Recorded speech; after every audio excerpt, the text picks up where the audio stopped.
What's up, everybody? Now, today I'm going to be talking about the concept of alchemy, or a concept of alchemy, which is as above, so below, so within, so without, right? So,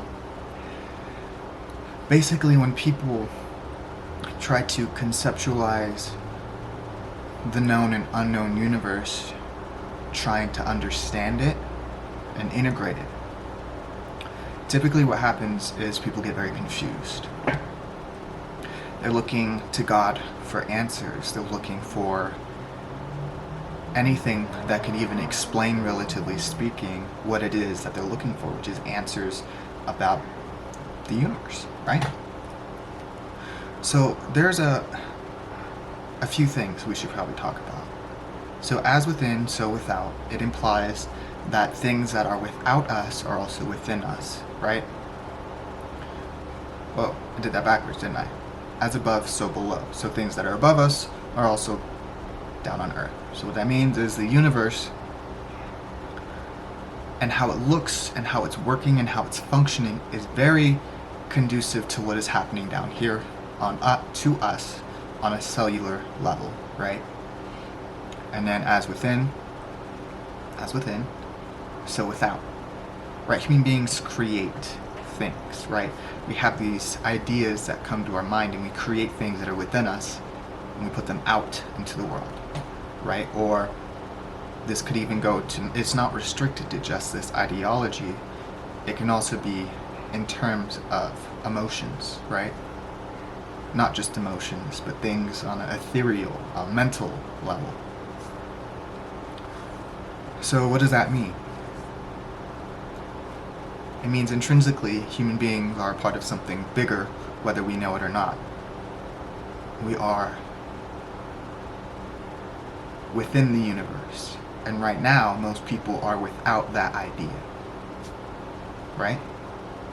We have the capabilities, human beings, to be outside of the realm of universal consciousness and connectivity to the bigger picture. Why?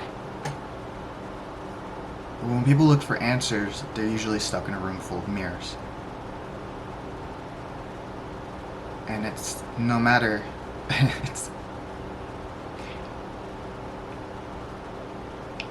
it's no wonder why they can't find God. Right? What do I mean? Well, I mean that the answers that you're looking for are within you. Most religious sects, sects, will have you believe that there is a God on the outside of our world and existence that controls everything. And while that may be true,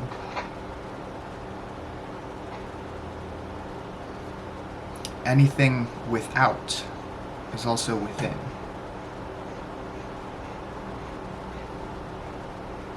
And if you go by the law of energy can neither be created nor destroyed, only transferred. God did not create our souls. We were transferred from His. Or hers. Well, God is without gender according to Hermetic philosophy, but you get the point, right? And let's take it one step further. Let's say our consciousness and God's consciousness are intrinsically linked. Right? But because of how our known universe works, right? It's almost like we're in the body of a much bigger being. They are without awareness of what is within them. Just like we are doing the same. We hardly know what's going on with our bodies half the time. And if we are, or if they are a reflection of us, or we are a reflection of them, it would imply, just food for thought, it would imply that we are in the body on a microscopic level of a supreme being. Now, I'm not saying this is exactly true because there's been telescopes that have gone without our known universe out and out and out and taking pictures, right? But we don't know everything farther out and farther out and farther out, right? So then if, as an example, just for theoretical observation, if God's consciousness, let's say, is within a being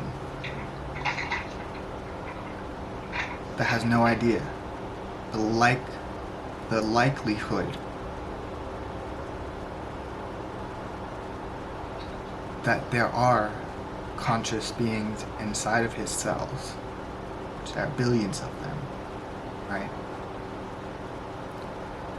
Why would he answer through prayers to them? And then let's go back to the mirrors.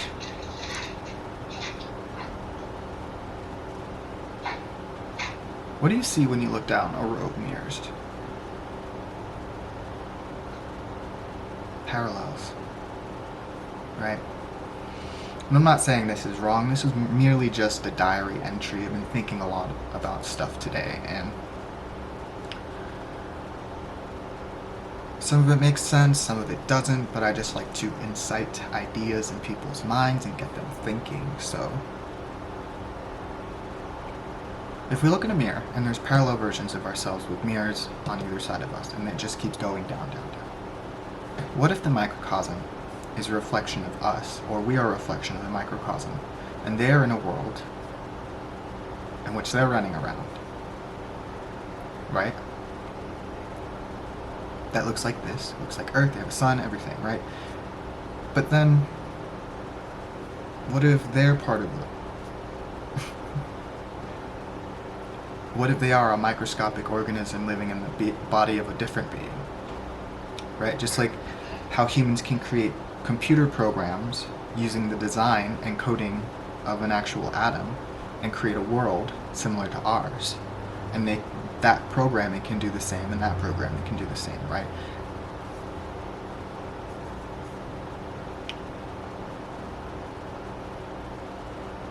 That would be a reflection upon their divinity. And in terms of the beings that we are microscopically on top of and they are microscopically on top of, right? There's seemingly no end to this reflection. And this could be a representation in all different kinds of ways. But the main idea, despite the possibility of us being in a microscopic organism,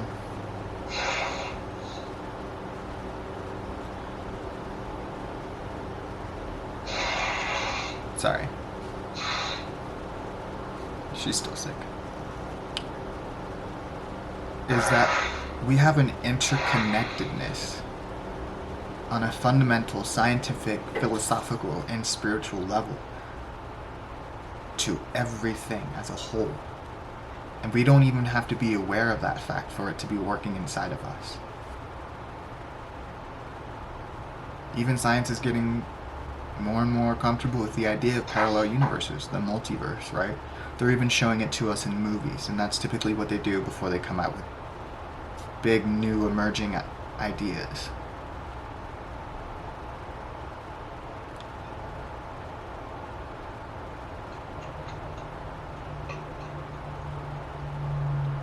But anyway, the alchemical formula, as above, so below, so within, so without, is not just a formula.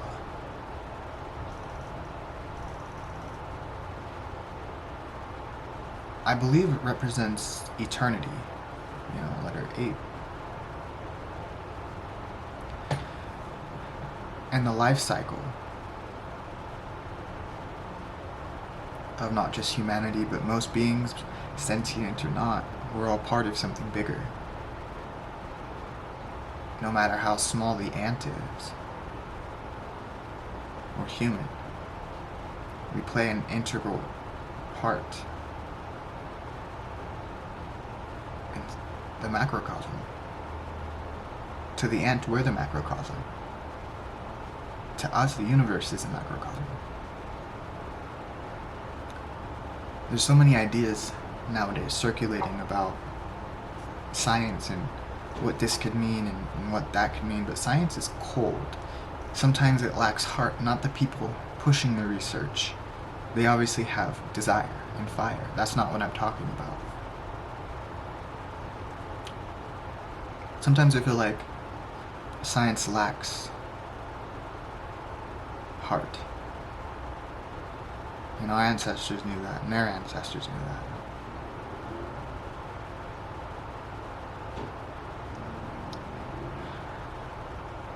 Either way, with this idea in mind, I think we should postulate, I don't even know what that word means, we should think about, reminisce upon the idea that everything has value, and that